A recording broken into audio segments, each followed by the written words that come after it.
Hey friends, welcome back to our part 2 of our route leaking in the wild on Cisco iOS XR mini series here. And we are going to go ahead and continue with what we talked about last time in part 1. This is part 2, and we're going to go ahead and configure our production network. And again, like I said before, we're going to do this in CML2. So we're going to go play around real quick, configure a number of these devices and get them up and running and operational, just like a production network would be. All right, so we have our diagram here. Just to reiterate, this is our production environment, and we're going to just kind of build it up like it's the current real-life environment within this customer space. All right, let's jump right into CML2 here. And as you can see, we have a clean slate. Nothing has been built in here. So we're going to go ahead and grab our nodes, and we're going to start adding our devices. And as we add our devices here, we do need an iOS V for our internet and an iOS V for our production router. And then we also need a switch for our production switch. And then for a server perspective, we are going to do just some Linux servers to get these up and running.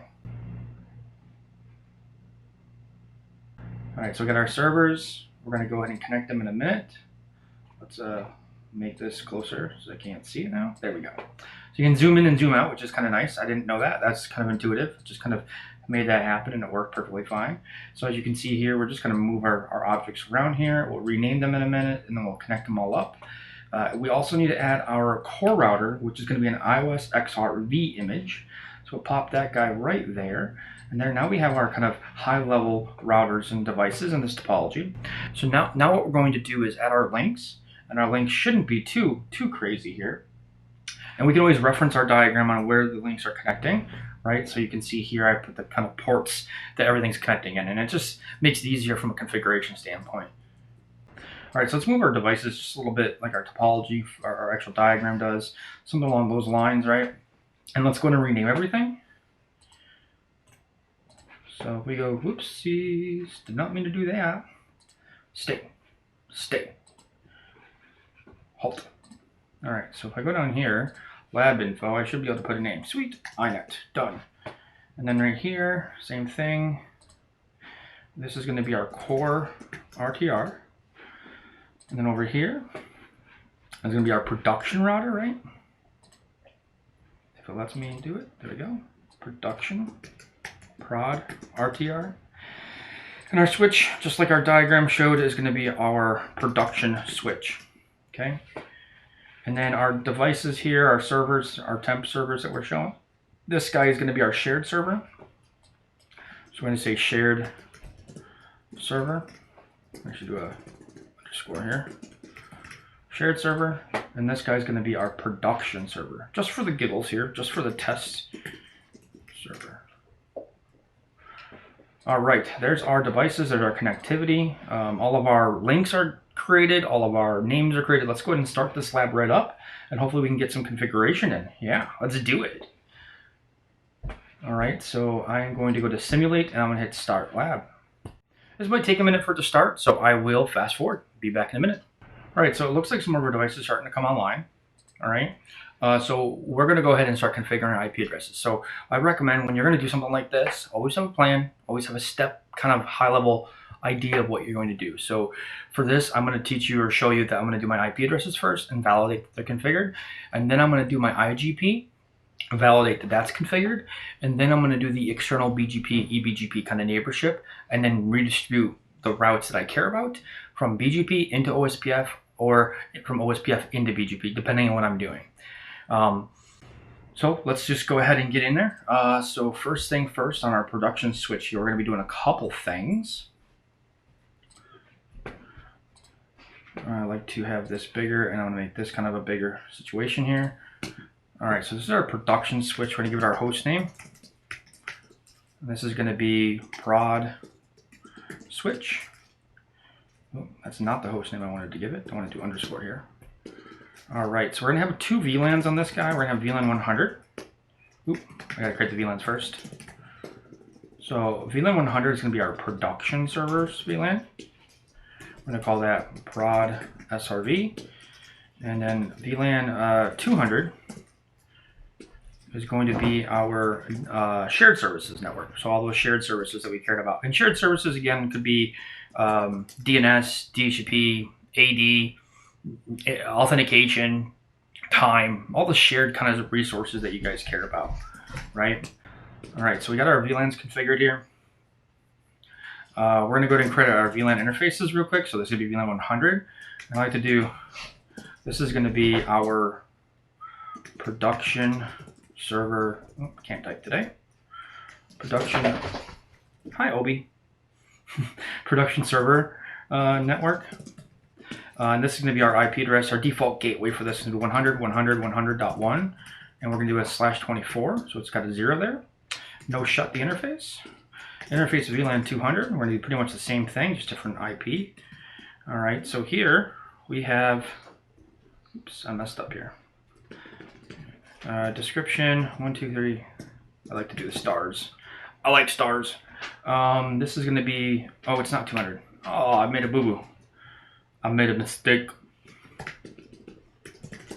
200 is not going to be this guy.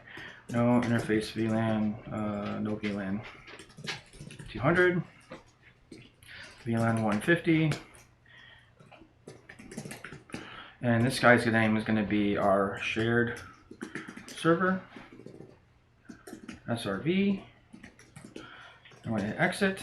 I'm going to do interface VLAN 150. I'm going to do description 123, shared server network, and then we're going to do our IP address, so default gateway. No shut that interface. All right, let's take a quick look and see what we got here. This is our client-facing subnets, right? So we got our 100, 100, 100.1 and our 150, 150, 150.1. So that is good to go. Now our physical interfaces, we have to configure them as access interfaces. So we know gig 01 is going to our shared server. So we're going to do switch port mode access, switch port access VLAN 150. We're going to go ahead and throw that guy in there. I'm also going to do port fast. Spanning tree port fast. Just because I want it to come up faster when the server's online. And it doesn't, I don't want it to take forever, that's all. And I'll give it a description too. So this is going to be our shared server connection. Just so if I forget the ports in the future, I know what port it is. Oh, it helps if I actually put descriptions. So you'll realize real quick that I do these certain things. So there's our description. We know shuttered it. We're going to go to our gig 02 now. And this one we're going to do the same thing. We'll add our description, and this is going to be our production server connection, right? So our production,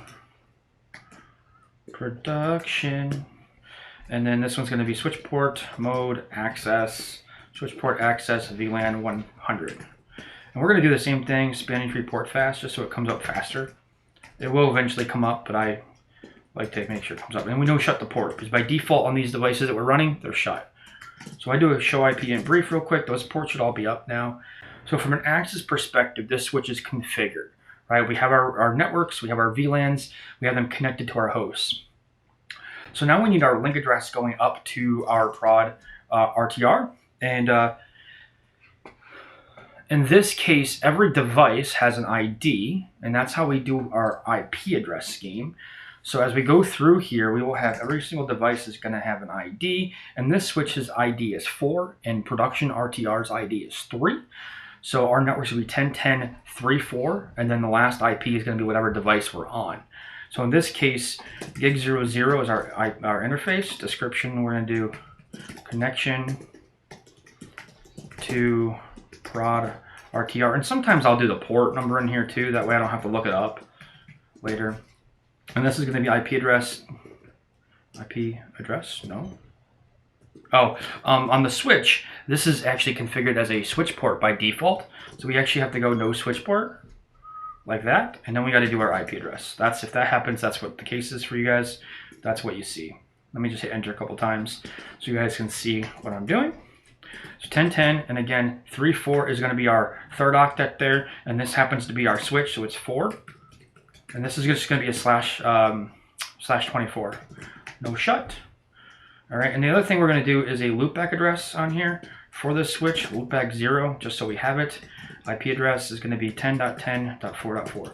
So when I do the loopbacks, there's going to be a /32. There's 255.255.255.255. So 4 of those. And it's always going to be the ID in the 3rd and 4th octet. And we're going to just no shut that just to be on the safe side. We're going to do a quick save. So write mem, write WR.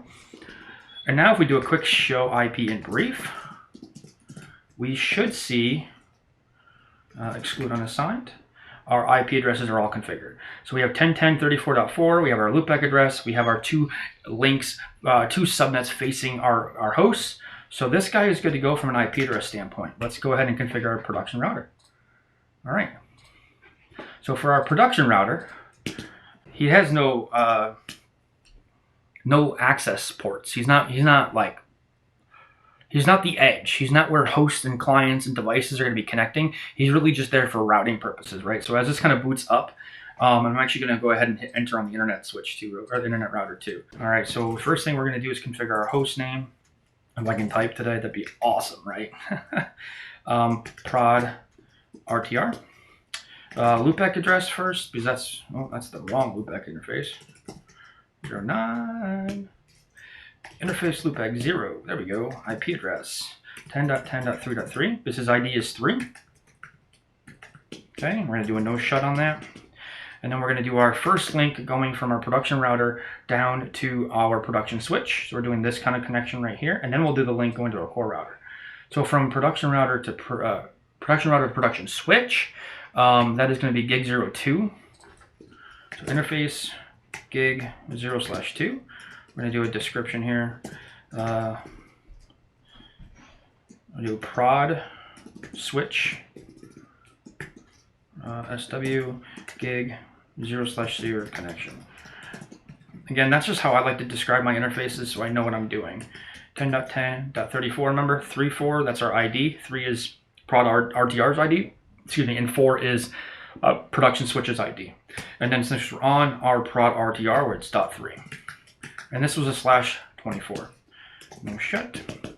All right, so our next link is going to be going from production router to core router, and the core router has an ID of 2. So that subnet there is going to be 10.10.23, and so on the production router it's going to be .3. Hopefully this is all making sense. I try to make it as simple as possible.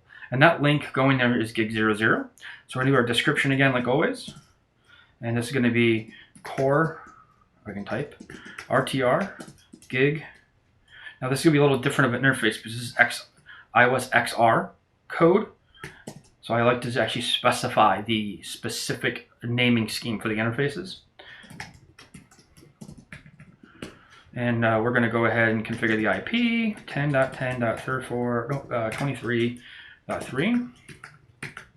Do it .0 here, /24, no shut the interface.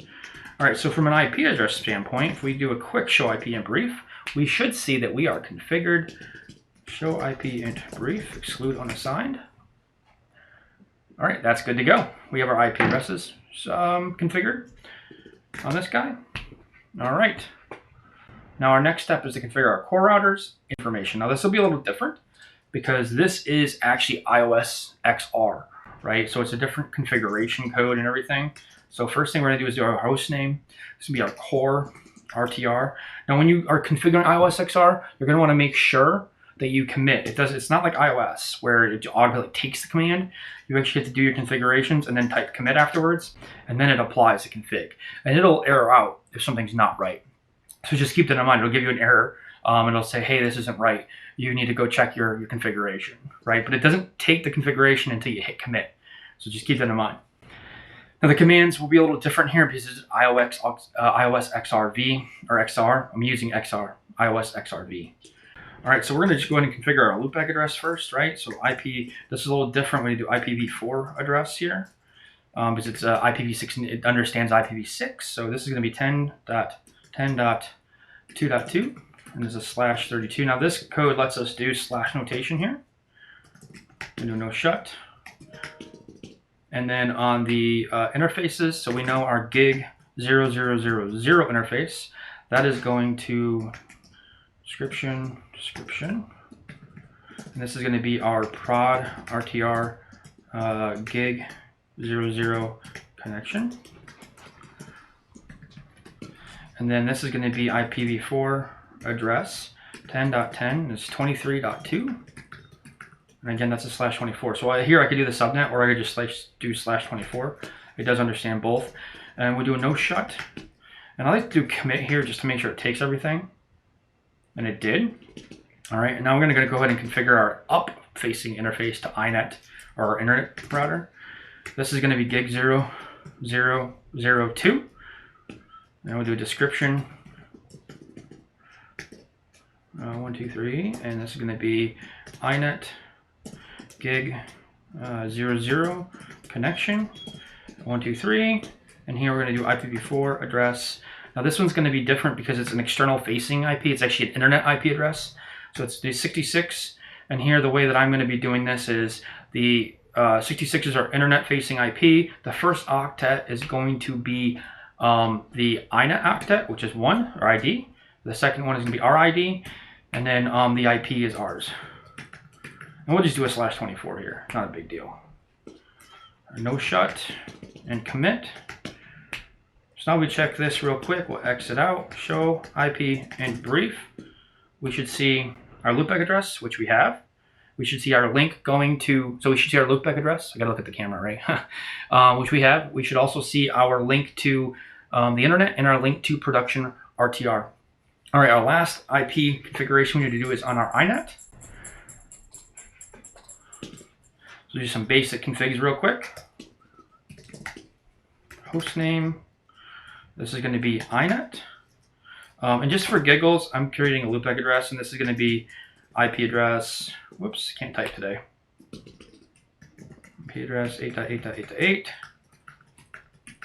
All right, no shut. That's our fake internet connectivity, right? And then our link going to our core router. Description 1, 2, 3. Core RTR gig I0002 connection.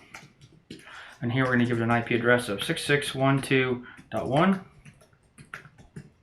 And we're going to no shut. And our last step here is to verify that our connectivity is good to go. That link will come on up. We're going to save this config. And we'll just do a quick show IP in brief just to show that it is configured. And it is. Now, if everything's good and good, we should get link-to-link connectivity. We have no routing protocol, but we should be able to get link-to-link connectivity. So here I should be able to ping myself, which I can. I should be able to ping core router, core RTR from here. I can. Let's hop over to core RTR and make sure he can ping production router. So here we are on core. We're going to go ahead and ping our production router. We're actually going to ping ourselves first.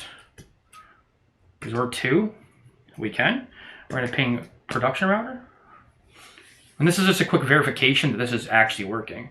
Looks like we cannot ping our production router. So I probably misconfigured something. All right, so do we remember what interface? I might not have no shut it on production router. All right, everything looks fine here. So let's go check our production router and see if maybe I misconfigured it. But you see, we all make mistakes. Gig 02, that's actually the wrong interface. That's why. Gig 02, no, that's the right interface. I'm looking at the wrong one. Gig 00. Did I not shut the port? I can ping myself. Let's just double check that I have the right ports then. Make sure I didn't mess something up here. So production router to core router. 00. Oh, it's going to the wrong interface. So it went to, here, let's take a look. Let's delete this interface then. That is not the right interface. So I definitely did not do that right. And then let's go ahead and create a new interface here. Oops. And we're going to mount you there. So this side should have been 00. And it should have gone to production router on 00. All right. So now that that's resolved, let's go back over here. And now I can ping myself. I can ping my neighbor. There we go. All right, let's just do one last check here and see if we can ping the switch. which is 34, and our side is 3, and their side is 4. All right, so now we have hop-by-hop connectivity from the internet all the way through to the production switch. All right, so we're going to go ahead and configure IGP next.